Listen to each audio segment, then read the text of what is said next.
Sa lahat ng kwento ng pag-ibig, ako yata yung supporting character. Hindi ako yung bida, hindi rin yung best friend. Ako lang yung nasa tabi, tahimik, nagsusulat sa likod ng notebook ko habang nagkakagulo ang mundo sa paligid. Ako nga pala si Aiden, STEM 11A. Walang special sa akin. Hindi ako varsity, hindi ako presidente ng kahit anong org. Hindi rin ako TikTok famous. Pero isang araw, may nangyaring kakaiba. Late akong pumasok. Pangatlong linggo pa lang ng pasukan pero feeling ko finals week na. Pagdating ko sa room, may bagong upuan sa harap ko. At doon ko siya unang nakita. Si Yana. Yana, transfer student. Kulot ang buhok, may braces, at may dalang kulay pink na binder. Pang MMK ang entrance niya. Ano kasi, biglang bumagal ang mundo. Kasi naman, nginitian niya ako. Ako? Ako na hindi pinapansin ng kahit sinong babae sa room? Hindi ko alam kung anong meron sa ngiting yon pero parang biglang may intro ng love song sa utak ko. Weird. Pero legit. Hindi ako sanay kausapin ng babae, lalo na kung crush ko na. At ito pa ang nangyari. Isang araw habang nagsusulat ako, biglang nagtanong si Yana. Excuse me? May extra kang eraser? Nag-stutter ako. Meron? Wait lang. At ayun, natapon ko yung buong pencil case sa sahig. Lahat ng laman, nagkalat. Ang masaklap, may nakasingit na drawing ko sa notebook. Isang chibi version namin ni Yana. Kamuntik na akong maiyak sa hiya. Akala ko tapos na yung social life ko. Pero ngumiti lang siya. Uy, ang cute naman ito. Sabay tawa. Hindi ako makapaniwala. Hindi siya nandidiri. At hindi niya rin ako pinagtatawanan. At doon nagsimula ang lahat.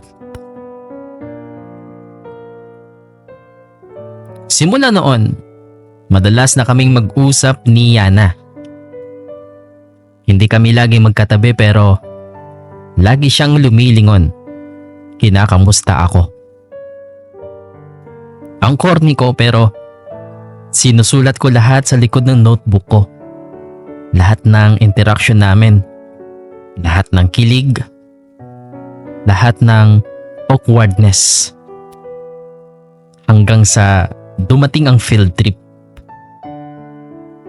Bus seat arrangement, of course, in pairs. At guess what? Kami ang magkatabi. Buong biyahe, hindi kami masyadong nag-usap. Pero may isang moment, nahulog yung ballpen niya. Sabay kuha namin pareho. Nagkadikit yung kamay namin. Walang nagsalita. Walang gumalaw. Titig lang. Ilang segundo pero para sa akin, parang isang lifetime. Sabi nga nila, minsan isang hawak lang pwedeng bumuo ng daang tanong sa puso. Pero hindi lahat ng kwento ay puro kilig. Pagkatapos kasi ng field trip, parang biglang nagbago si Yana. Hindi na siya nakangiti kagaya dati. Hindi na rin siya lumilingon. May nagsabi sa aking may pinagdadaanan daw siya pero hindi ako naniwala. Hindi ako nangulit. Pero sakit pala yung ganito. Yung nakikita mo araw-araw yung tao nagpapasaya sa'yo pero hindi mo siya malapitan. Doon ko lang na-realize na hindi pala lahat ng may ngiti ay masaya. At hindi lahat ng gusto mong tulungan ay matutulungan mo agad. Hanggang isang araw, hindi na siya pumasok. Walang paalam, walang message. As in, wala. At naiwan ako katabi ng bakanting upuan. Ng notebook na puno ng alaala naming dalawa.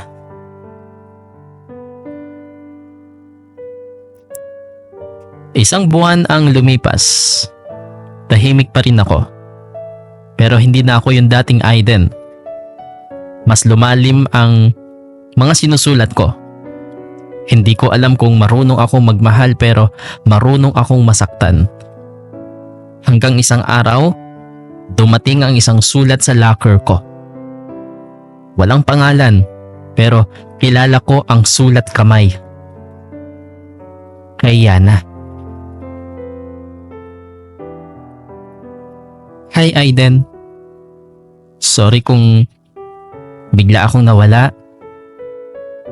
Kailangan kong bumalik sa probinsya. May nangyari sa family namin.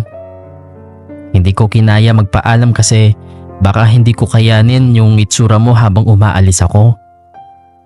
Pero salamat ha sa pagiging totoo. Sa pagtanggap sa akin kahit hindi ako perfect. Ikaw ang naging safe space ko. Sana balang araw magtagpo ulit tayo. Kung hindi man, salamat. Salamat sa lahat, Aiden. Umiiyak ako habang binabasa ko yon. Hindi ko na siya nakitang muli. Pero hindi ko na rin siya kinalimutan. Ngayon, grade 12 na ako. Tahimik pa rin ako.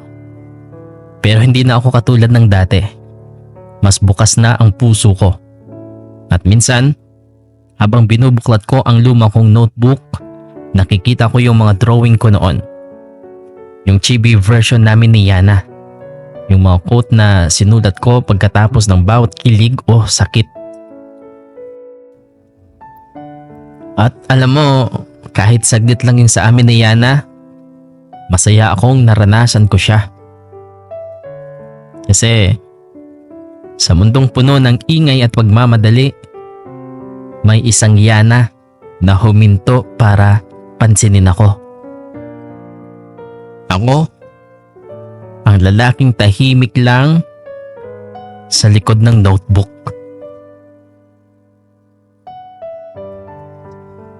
Graduation day.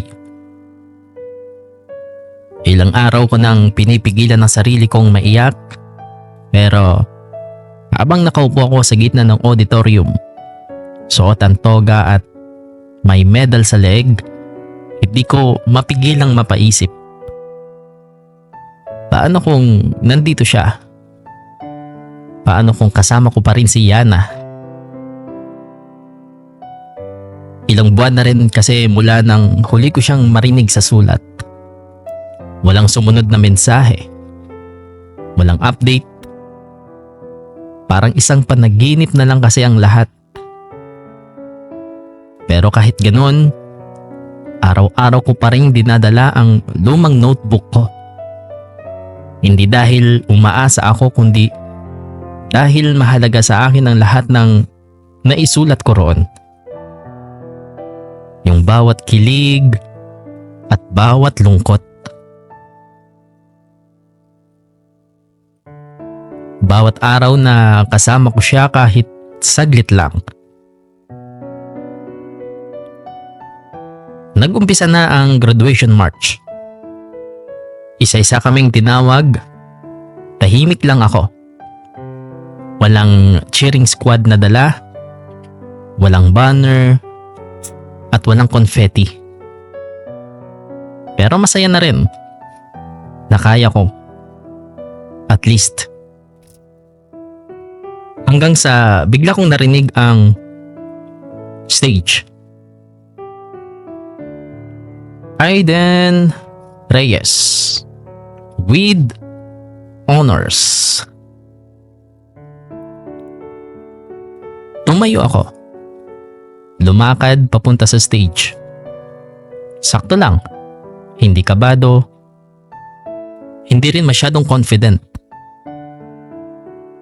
Pero habang inaabot ko ang diploma ko, may narinig akong maliit na palakpak.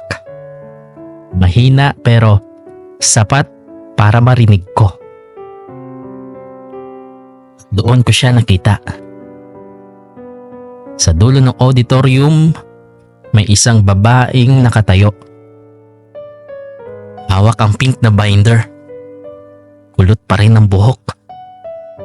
At ngayon, may hawak na siyang kamera. Walang iba kundi si Yana.